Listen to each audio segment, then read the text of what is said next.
Nah, oleh karena itu sebagai orang yang beriman tentunya kita harus senantiasa mendahulukan sholat. Apapun aktivitas kita, maka jangan pernah lupa kepada Allah. Ya, jangan pernah lupa kepada Allah.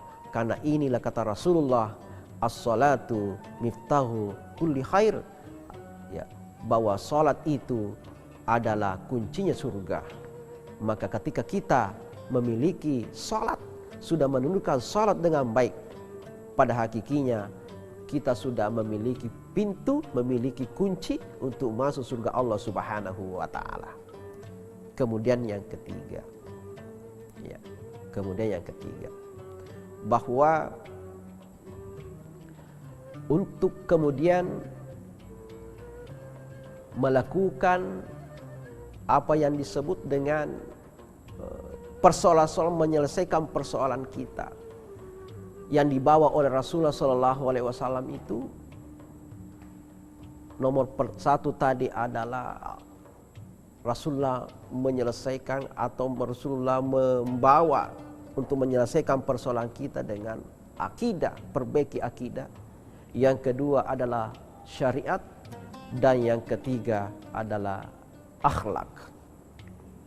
Ya, akhlak.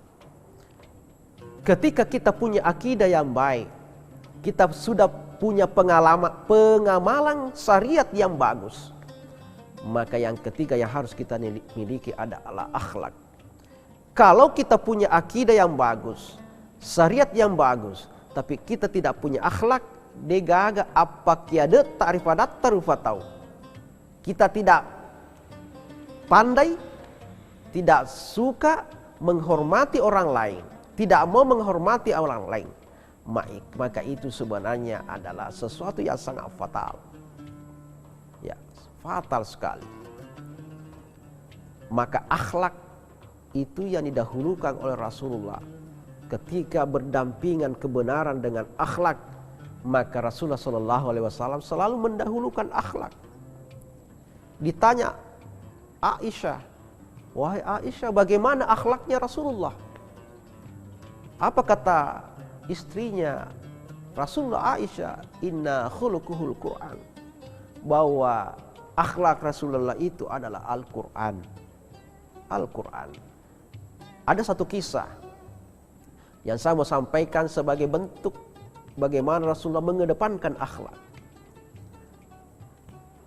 Sebelum Rasulullah SAW meninggal, ada kebiasaan Rasulullah, yaitu pergi pada suatu tempat memberi makan kepada orang Quraisy yang kafir, buta lagi, buta toba.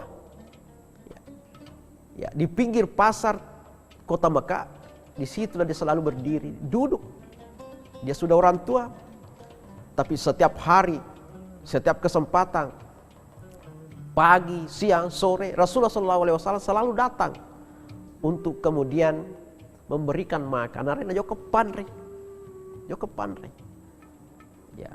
Ketika sudah disuap oleh Rasulullah, pura di pandre-pandre madeceng, sudah disiap dengan baik oleh Rasulullah. Ya. Orang ini berdiri, tetosi gora, dia berteriak, wahai orang yang lewat, jangan sekali-kali berteman dengan Muhammad. Jangan sekali-kali mengajak berteman Muhammad itu, karena Muhammad itu seorang pembohong. Muhammad itu seorang pendusta.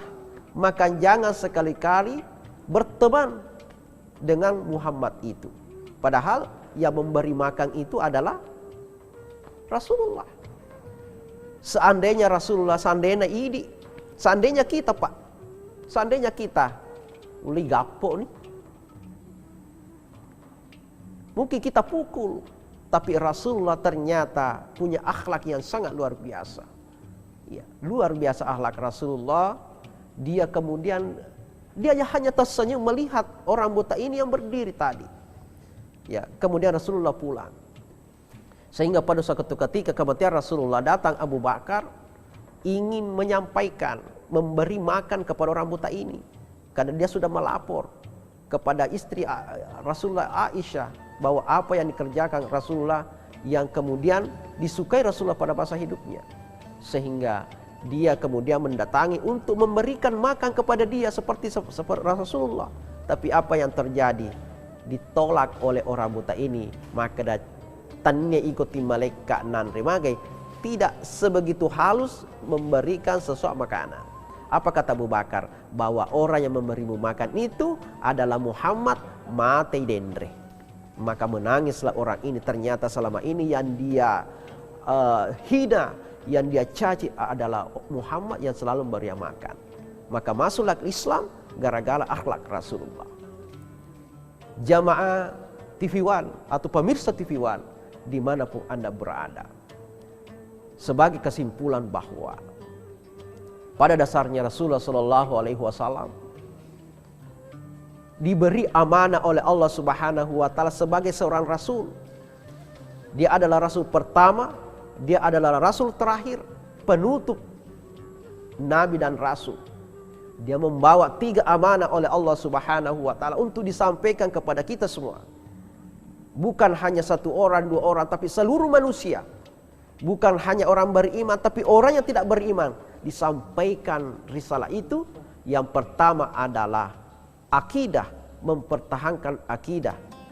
Yang kedua adalah selalu melaksanakan syariat yang disampaikan, yang diamanahkan oleh Allah. Dan yang terakhir adalah selalu mengedepankan akhlak, memiliki akhlak yang baik, karena akhlak itu bisa merubah segala-galanya. Dengan akhlak itu kita bisa menundukkan manusia, menundukkan orang untuk kemudian patuh kepada Allah Subhanahu wa Ta'ala. Inilah yang saya sempat sampaikan. Mudah-mudahan apa yang sampaikan pada hari ini mendapat berkah, ada pengalaman yang kita bisa dapatkan, ada ilmu yang bisa kita dapatkan dari segala riwayat-riwayat yang kita terima pada kesempatan ini.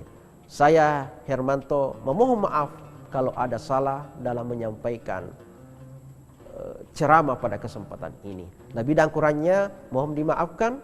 Wabillahi taufiq wassa'adah. Assalamualaikum warahmatullahi wabarakatuh.